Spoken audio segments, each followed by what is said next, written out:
2011 সালে যখন ফেলানীকে সীমান্তে হত্যা করা হয়, তাকে ওপেনে গুলি করেছিল অসীম ঘোষ নামে এক বিএসএফ নওজোয়ান। সেই অসীম ঘোষের ব্যাপারে কোনো সিদ্ধান্ত কিন্তু আজকে পর্যন্ত বাংলাদেশ সরকার নিতে পারেনি। সেই অসীম ঘোষের ক্রিমিনাল কোর্টে তার মামলা চললেও সামরিক কোর্ট থেকে তাকে পরবর্তী সময় তাকে খালাস দিয়ে দেওয়া হয়। বাংলাদেশ সরকার সেই বিষয়ে একটি শব্দ পর্যন্ত উচ্চারণ করেনি। আপনারা জানেন, সীমান্তে যদি কোনো রাষ্ট্রীয় কোনো মানুষ হত্যা হয়, প্রথমত হত্যা করারই তো নিয়ম নাই। যদি কোনো মানুষ যদি সীমান্ত পারও হয়, ভুল করে যদি সীমান্ত ওই পারেও চলে যায়, বা যদি সীমান্ত কোনো অপরাধও করে, তাকে গ্রেফতার করার সুযোগ তার হয়তো আছে, কিন্তু সরাসরি গুলি করার অধিকার কোনো দেশের সেনাবাহিনীর নাই। কিন্তু বিএসএফ বিগত বছরগুলোতে 1500-র বেশি মানুষকে, এই বাঙালি মানুষকে সীমান্তে তারা হত্যা করেছে। বাংলাদেশ কোন সরকার তার বিষয়ে কোনো পদক্ষেপ নেয়নি।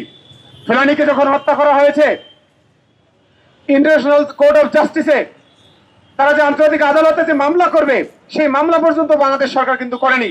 সেই অসীম ঘোষকে ইন্ডিয়ান সরকার মুক্ত করে দিয়ে খালাস দিয়ে দিয়েছে। বাংলাদেশ সরকার তার বিরুদ্ধে একটি শব্দ পর্যন্ত উচ্চারণ করেনি। কেন?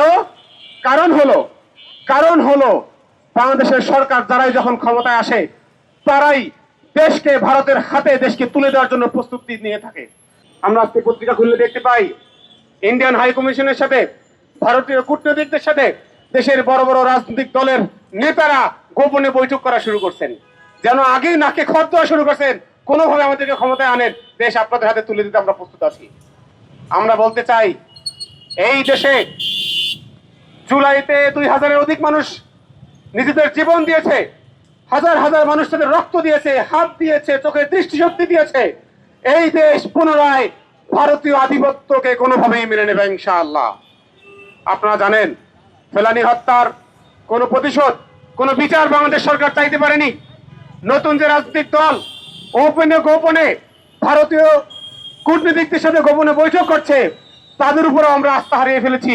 তাই আমরা বলছি, আগামী দিনে যদি কোন রাজনৈতিক নেতারা, কোন সরকার, কোন দল ক্ষমতায় এসেও যদি ভারতীয় আধিপত্যবাদ টিকিয়ে রাখতে চায়, জনগণ পুনরায় রাস্তায় নেমে আসবে। এই দেশে পুনরায় জুলাই কায়েম হবে ইনশাআল্লাহ।